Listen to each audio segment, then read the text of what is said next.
মিরপুর চিড়িয়াখানায় হাতির পায়ের নিচে পিষ্ট হয়ে মারা গেছে এক কিশোর।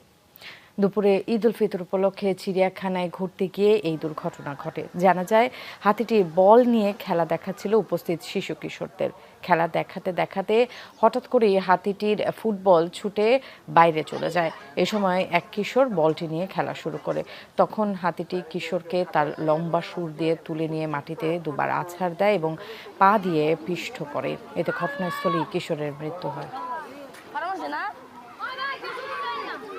কর্মচারী বল চাইছে, বল দেয় নাই। পরে হাতে আর কি দুইটা আসার, প্রথম একটা আসার দিছে, পরে আরেকটা আসার দিছে, পরে পাড়া মারছে, পরে মারা গেছে। সুর দিয়ে হাতি বাড়ি মারছে, বাড়ি দেওয়ার পরে আবার আরেকটা পাড়া দিছে, পাড়া দেওয়ার পরে যার হাতি সে তাতে করে বাইরে নিয়ে ভিত্তি দিয়ে দিছে। আর ছিল যে মারা যায় না, কিন্তু ওখানে আধা ঘন্টা ধরে মানুষটারে ঢাইকে রাখছে সাদা কাপড় দিয়ে।